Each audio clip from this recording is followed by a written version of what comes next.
अस्सलाम वालेकुम dear students, welcome to my YouTube channel learn with me.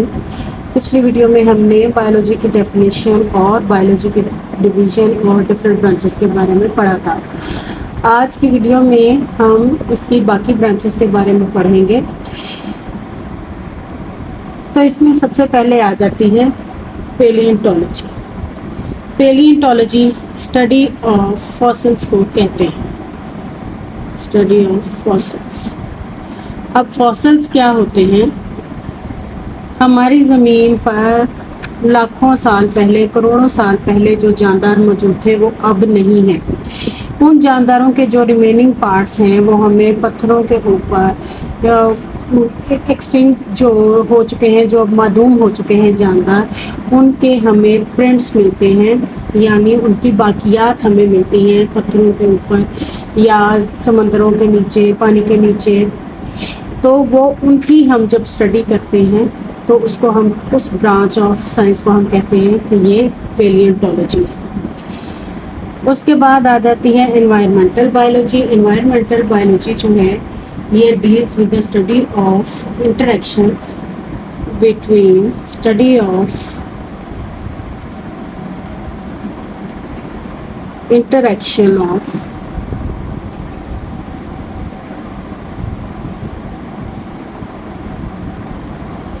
interaction of organism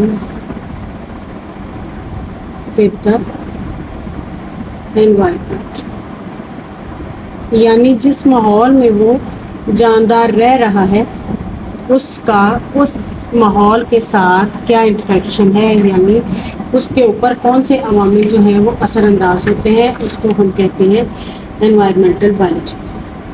उसके बाद आ जाती है सोशियो बायोलॉजी। ये साइंस की वो ब्रांच है जो deals with the social behaviour of study of social behaviour of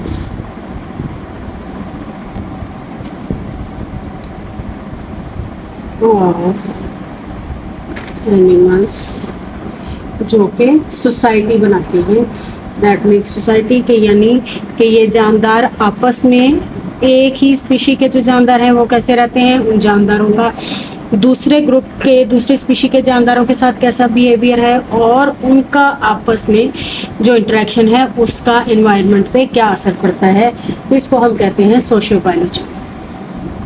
उसके बाद है पैरासाइटोलॉजी।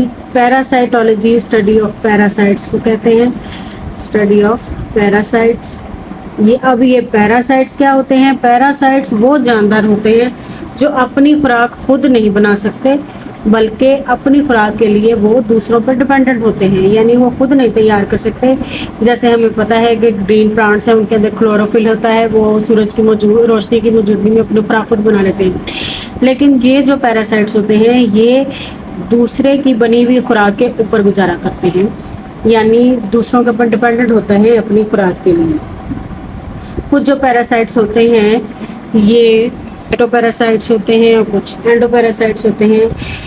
उसके बाद आ जाती है बायोटेक्नोलॉजी। बायोटेक्नोलॉजी जो है it's deals with the practical application of living organisms, यानी लिविंग ऑर्गेनिज्म लिविंग ऑर्गेनिज्म को उगाते हैं,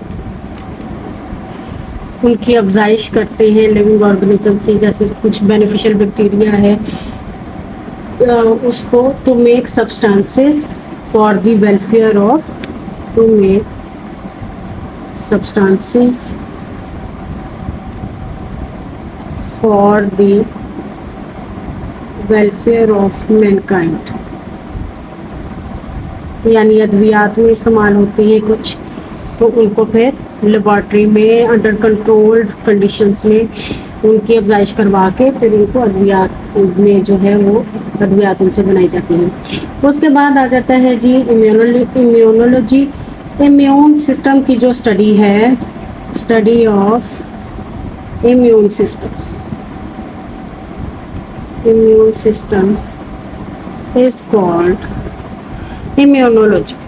اب یہ امیون سسٹم کیا ہے؟ امیون سسٹم جو ہے یہ وہ ابیلٹی ہے کسی جاندار کی کہ جب اس کے اندر کوئی جراثیم، کوئی پیتھوجن کوئی بیماری پیدا کرنے والے جراثیم جب اس کے اندر اسکن کے ذریعے داخل ہو تو وہ اس سے مقابلہ کرے، اسکن کے ذریعے چلے جائیں یا خوراک کے ذریعے چلے جائیں، کیسے بھی اگر کوئی جو وائرس ہے یا بیکٹیریا ہیں اس کے اوپر حملہ کرتے ہیں تو اس کی باڈی کتنی اسٹرانگ ہے کہ اس کا مقابلہ کر سکے، اس کو ہم کہتے ہیں امیون سسٹم۔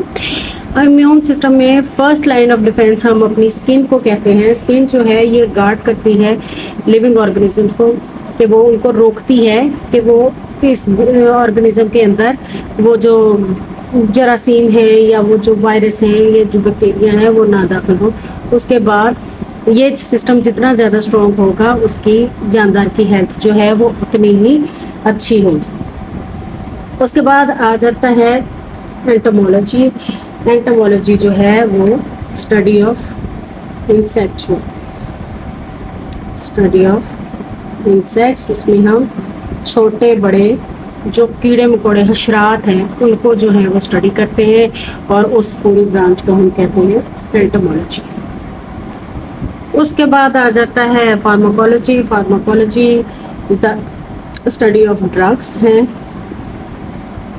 یعنی ادویات جو ہیں یہ کیسے بنائی جاتی ہیں اور ان کا جو باڈی کے سسٹم کے اوپر اثر کیا ہے، اس کو ہم کہیں گے کہ یہ فارماکولوجی ہے۔ امید کرتی ہوں کہ یہاں تک آپ کو اچھی طرح سے سمجھ آ گیا ہوگا، آپ نے بایولوجی کی جو برانچز ہیں ان کو اچھی طرح سے سمجھ لیا ہوگا اور یہ پتہ چل گیا ہوگا کہ یہ کس کام کے لیے ہے۔ اگر آپ کو میری ویڈیو پسند آئی ہو تو پلیز لائک، شیئر اور سبسکرائب کر دیجیے۔ اگلی ویڈیو میں ہم اسی چیپٹر کا کسی اور ٹاپک کے ساتھ ٹاپک کو ڈسکس کریں گے۔ شکریہ۔